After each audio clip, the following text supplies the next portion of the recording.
오늘 이 아침 하나님께서 주시는 말씀은 출애굽기 20장 1절에서 17절까지 말씀입니다. 하나님 말씀 한 절씩 교독하겠습니다.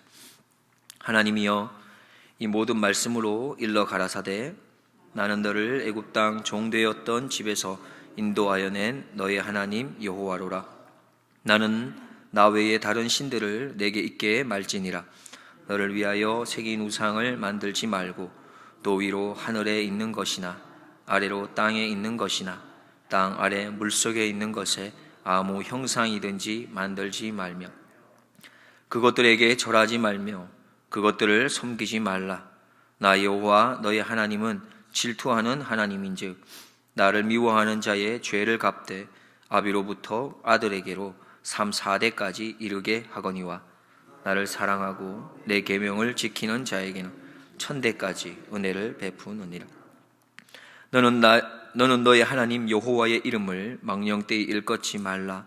나 여호와는 나의 이름을 망령되이 일컫는 자를 죄 없다 하지 아니하리라. 안식일을 기억하여 거룩히 지키라. 엿새 동안은 힘써 내 모든 일을 행할 것이나 제7일은 너희 하나님 여호와의 안식일인즉 너나 내 아들이나 내 딸이나 내 남종이나 내 여종이나 내 육축이나 내 문 안에 요하는 객이라도 아무 일도 하지 말라. 이는 엿새 동안에 나 여호와가 하늘과 땅과 바다와 그 가운데 모든 것을 만들고 제7일에 쉬었습니다. 그러므로 나 여호와가 안식일을 복되게 하여 그날을 거룩하게 하였느니라. 내 부모를 공경하라. 그리하면 너희 하나님 나 여호와가 내게 준 땅에서 내 생명이 길리라. 살인하지 말지니라. 간음하지 말지니라. 도덕질하지 말지니라. 내 이웃에 대하여 거짓 증거하지 말지니라. 같이 보겠습니다. 내 이웃의 집을 탐내지 말지니라. 내 이웃의 아내나 그의 남종이나 그의 여종이나 그의 소나 그의 낙이나 물은 내 이웃의 소유를 탐내지 말지니라. 아멘. 오늘 본문 말씀은 우리가 너무나 잘 알고 있는 십계명 말씀입니다.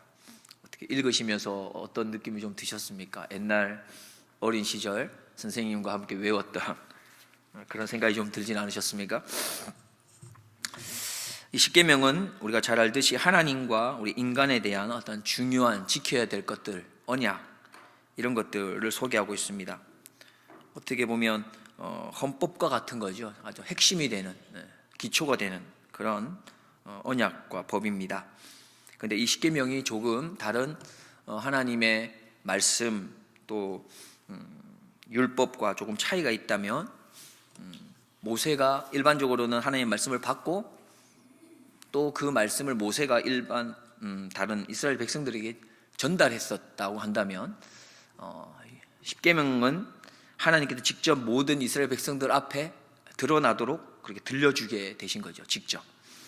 그리고 수많은 사람들이 들을 수 있도록 큰 소리로 울려 퍼졌고 우리가 잘 알듯이 하나님이 직접 말씀으로 주셨을 뿐만 아니라 친필로 하나님의 손에 친필로 친히 두 돌판 위에 새겨주셨다고 하는 이 특별한 좀 더 다른 어떤 계명들과 구별된 듯한 어떤 무게를 가지고 있는 말씀이 십계명입니다. 이처럼 십계명은 우리에게 특별한 메시지를 주는 게 있습니다. 더군다나 우리에게는 앞서 잠깐 언급한 것처럼 아주 친숙한 면이 있습니다. 어린 시절부터 신앙생활을 하신 분들은 아마도 꽤 많은 분들이 이 십계명을 암송하고 외우고 있을 거라고 생각합니다. 그만큼 이 십계명은 중요한 것이었고 그래서 어릴 때부터 교회에서 아주 어릴 때부터 가르치고 또 암송했던 그런 말씀이죠. 이 십계명 오늘 읽으시면서 어떤 생각이 이렇게 떠오르셨습니까? 어떤 느낌이나 어떤 감정이 일어나셨나요? 십계명을 보는데 읽고 있는데 좀 가벼운 느낌이셨습니까? 아니면 조금은 무겁다고 하는 느낌이 드셨습니까? 아니면 십계명을 우리가 이렇게 보는데 행복함이 찾아오셨습니까? 아니면 이걸 어떻게 해야 되는 거지? 잘 지킬 수는 있는 걸까? 라고 하는 어떠한 긴장감이나 어떠한 크고 작은 짐으로 느껴지지는 않으셨습니까?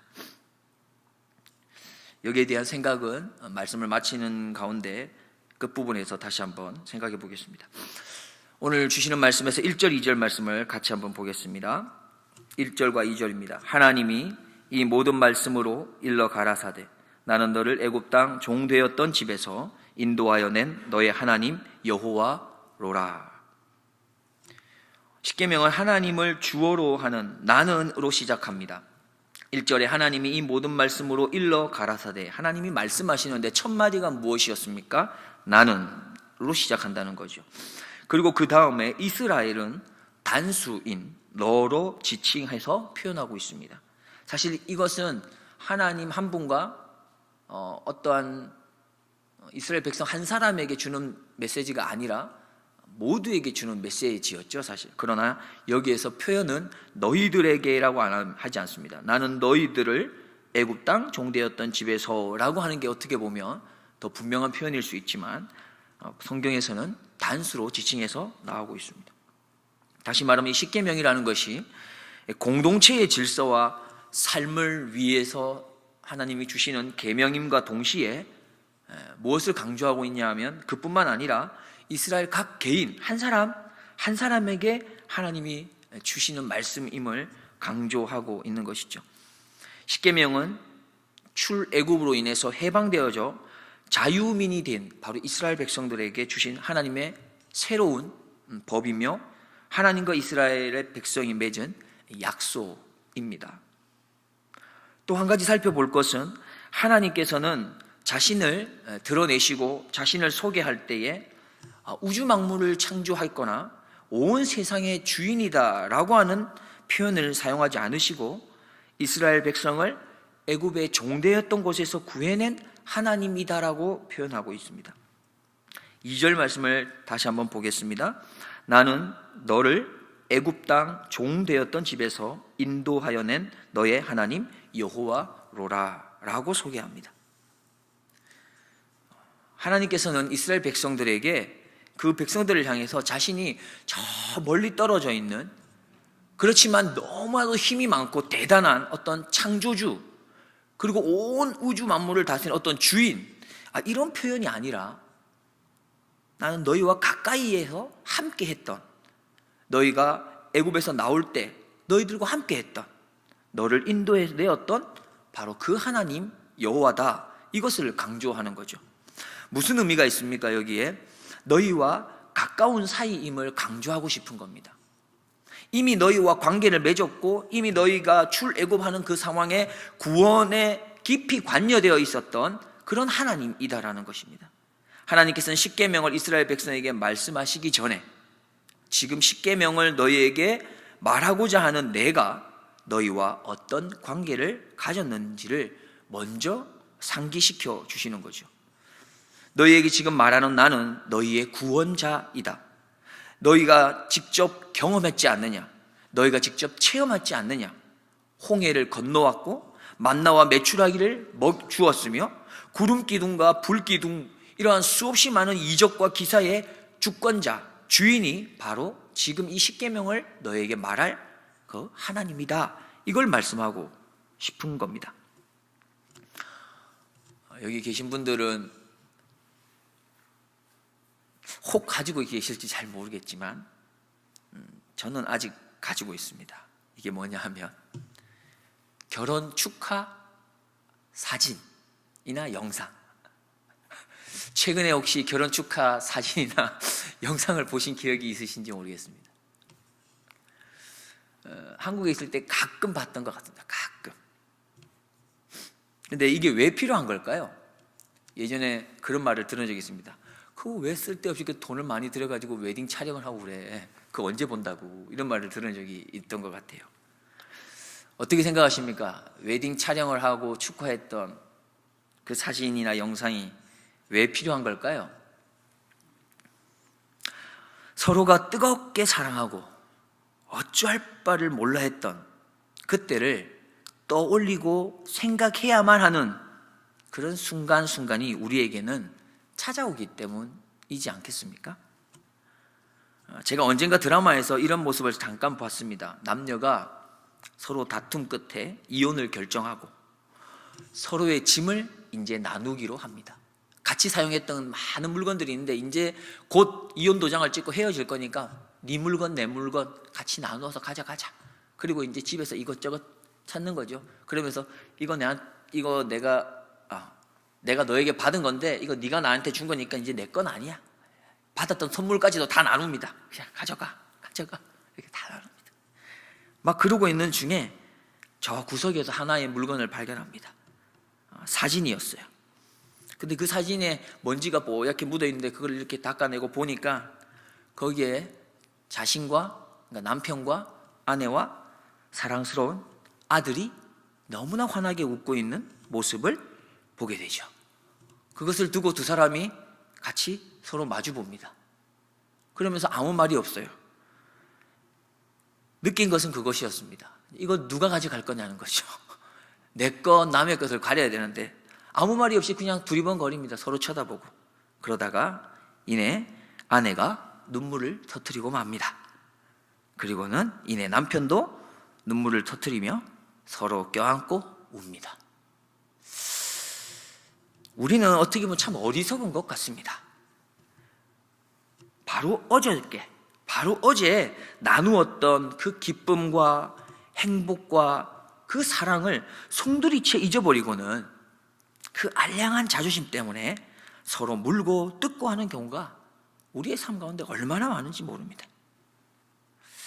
하나님께서는 이스라엘 백성들이 십계명을 마음에 새기고 그것을 잘 준수하기를 원하셨습니다. 그 이유는 한 가지입니다.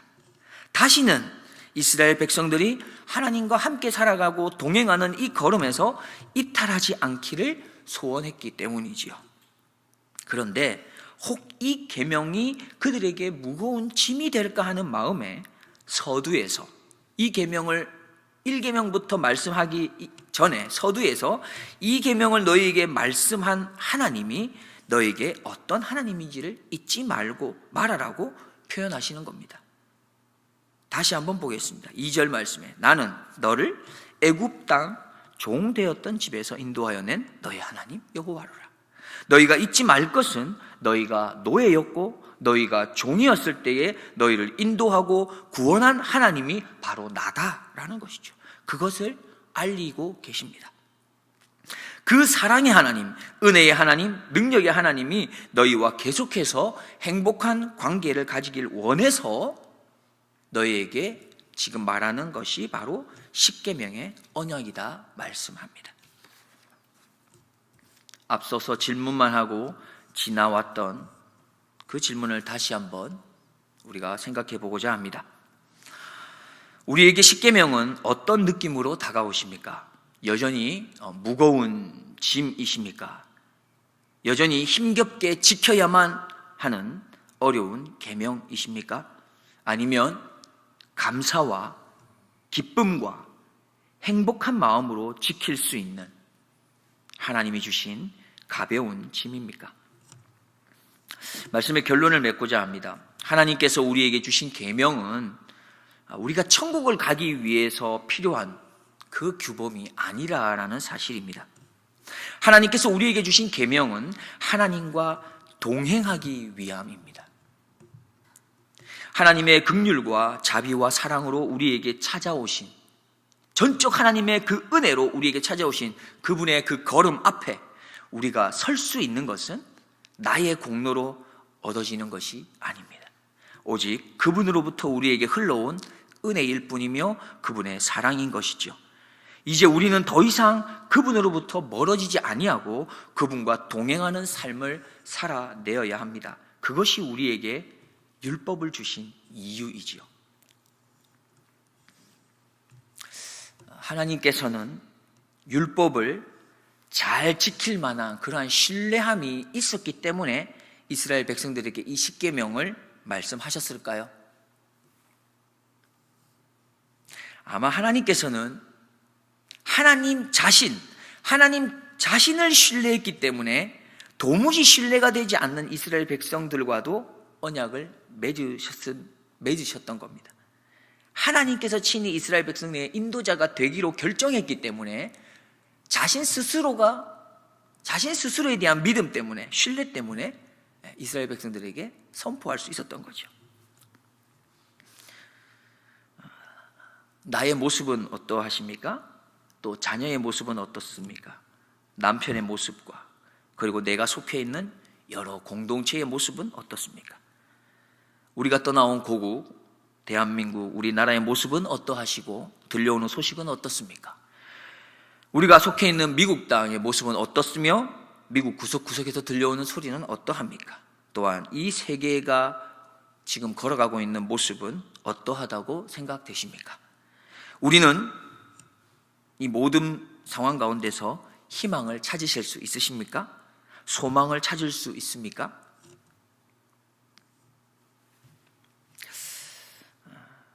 우리는 기억해야겠습니다. 지금까지 역사를 주관하신 하나님께서 여전히 부족하고 연약한 하나님의 백성인 우리들을 통해서 허점투성이인 나를 통해서 하나님의 일을 하시겠다고 오늘도 우리에게 십계명의 언약을 보여주십니다. 말씀해 주십니다. 연약한 우리들이 할 것은 단 한 가지입니다. 우리가 온전히 죄악 중에 있었는데 그때 우리를 구원하신 분이 우리의 하나님이심을, 그거를 잊지 않는 것이 우리가 해야 할 일입니다. 우리가 지금 이렇게 이곳에서 숨 쉴 수 있는 것이 하나님의 다함이 없으신 그 십자가의 사랑의 은혜 때문이라는 것을 우리는 잊지 않는 것, 이것이 우리가 할 일이죠. 하나님만이 소망입니다. 우리를 통해 소망을 얻을 수가 없습니다. 그 누구를 통해서도 소망을 얻을 수가 없습니다. 우리의 소망은 오직 하나님이시고, 그래서 우리는 악착같이 하나님 품에서 떠나지 않기 위해 힘쓸 뿐입니다. 하나님 앞에 붙어 있기 위해서 힘쓸 뿐인 거죠. 우리는 우리의 힘으로 할 수 있는 것이 없음을 솔직히 고백하고 매일같이 우리의 힘이 되고 우리의 도움이 되어 주셔야만 하는 그 하나님께 기도할 뿐입니다. 오늘도 전적으로 하나님만을 신뢰하며 모든 문제를 하나님께 맡기고 나아갑시다. 전능하신 하나님께서 혹 부족한 나를 들어서 사용하시겠다고 하시면 그냥 감사할 따름으로 순종할 뿐이지요. 하나님께서 나의 모든 부족한 부분을 고치시고 채워주셔서 하나님께서 온전하게 사용하실 것입니다. 우리의 기대와 소망은 오직 예수 그리스도이시며 오직 하나님이십니다. 기도하겠습니다. 하나님 아버지 감사합니다. 오늘도 말씀으로 우리의 심령에 성령의 바람을 일으켜 주셔서 감사합니다. 하나님께서 우리에게 계명을 주심은 우리에게 하나님과 늘 동행할 수 있는 은혜의 자리로 인도하시기 위함입니다. 그러나 우리는 연약하여 하나님의 계명을 온전히 지킬 힘이 없습니다. 원하옵게는 우리 안에 첫사랑을 회복시켜 주시옵소서. 우리가 받은 구원의 은혜가 얼마나 귀하고 놀라운 것인지 날마다 더 풍성하게 기억하게 하셔서 그 힘으로, 그 사랑으로 주님과 날마다 동행하는 삶을 살아가게 하여 주시옵소서. 감사드리오며 나의 힘이요 나의 구원이요 나의 소망이신 예수 그리스도의 이름으로 기도드리옵나이다. 아멘.